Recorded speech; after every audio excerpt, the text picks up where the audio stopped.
we zijn nu hier in de Melkweg, waar een hele spectaculaire avond gaat plaatsvinden. Met onder andere Scotty Moore.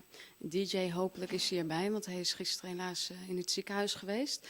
En Ray Walker. Ray Walker was jarenlang aan Elvis' zijde te vinden als lid van de Jordanaires. Elvis' bekende achtergrondzangers. En ik ga hem even een paar vragen stellen. Ray, when did you first start out singing with Elvis? 1958, just before he went to the Army, yeah. And how did it all start?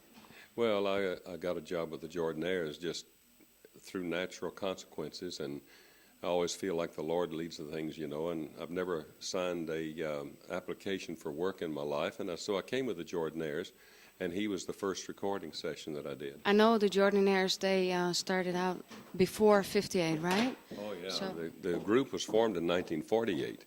But then the group that you know now started when Gordon and Neil and Hoyt bought the name in 1950-51, and had already been established with some artists as well as singing spirituals. And Elvis heard us sing spirituals on the Grand Ole Opry. That was in the early 50s? Or? Yeah, he started listening to the Grand Ole Opry when he was a kid, and he heard us on there for a long time. We were on there for 13 years, and he liked spirituals a lot. And in fact, Elvis wanted to be a member of a spiritual quartet, right. And he didn't pass the audition. Oh, no. He wouldn't stay on the same part. Oh, really? Nah, he'd start one part, hear one he liked better, he'd go to it. What was the first song you recorded with Elvis? I don't know about the first song, but the first session had Now and Then There's a Fool on it, Such a Fool as I Am.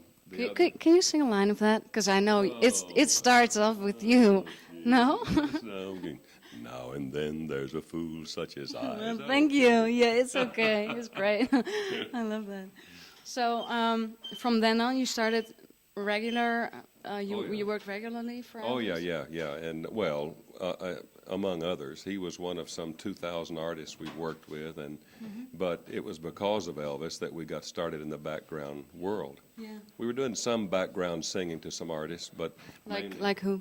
Well, like Red Foley and some of the older religious and country stars, Hank Snow and Kitty Wells, and then we started with Sonny James and Farron Young and Ferlin Husky and all. But Elvis heard us sing on the Opry, and he came to see us in 1955 at the Ellis Auditorium. We were doing a show with Eddie Arnold. And he came backstage and said, when I get a major contract, would you sing with me? Well, of course, nobody was using background vocal groups then.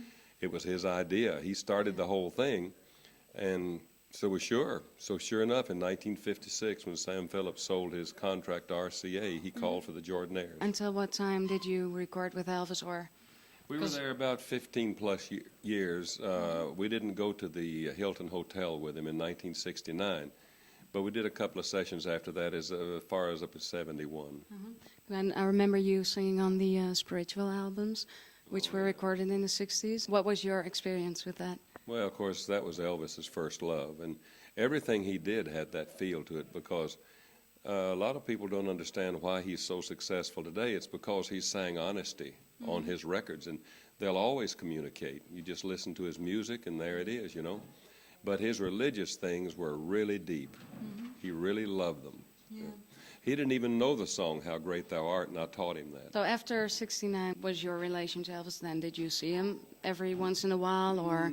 Not very much. We didn't see him very much. He was, of course, extremely busy, and he started back on the road again, and he was doing the hotel, and we all had families in Nashville and decided not to leave Nashville. Right. And had too many recording sessions. Nowadays, what are you doing? You're still... Same thing. We've just spent, in 1998, we did 40 weeks in Las Vegas at a hotel, and this year, we've done 42 weeks. And then in between the breaks, we do other shows, Myrtle Beach and South Carolina and Cincinnati and Indianapolis. We're never home. Do you sing just the four of you, or do you sing with another singer? Because I remember you singing with Johnny Earl and making tours with him. So well, usually when we go somewhere, we may open a show and do a set for ourselves, but then we're there to sing background, because that's what we do. Yeah. You know, I like it in the background. Yeah. I'll be doing a little less background for this show, but yeah. What exactly are you gonna do tonight? Well, I've got 4 or 5 numbers to do on my own, some of Presley numbers, and then the second. Like what gospels or? No, the first one is Now or Never, and then Loving You, and I better remember a list, hadn't I? Loving You, and then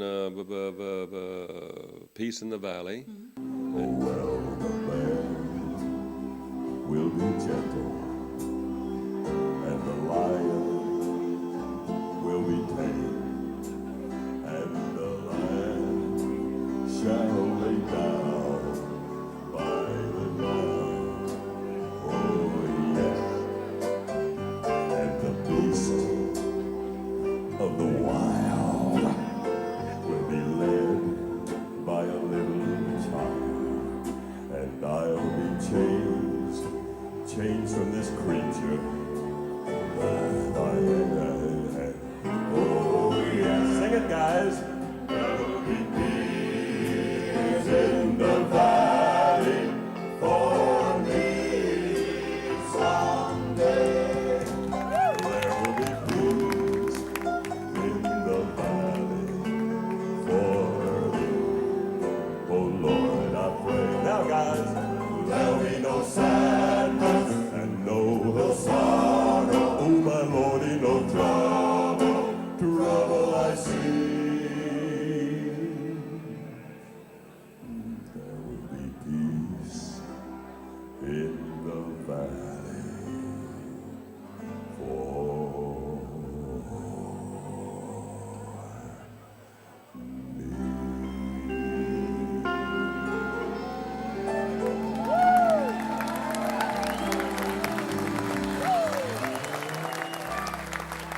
Oh, thank you. Y'all are great. Well, it's a pleasure having you here. Thank you very much. And yeah, it was a pleasure talking to Looking you. forward to your set, too. Yeah, thank you.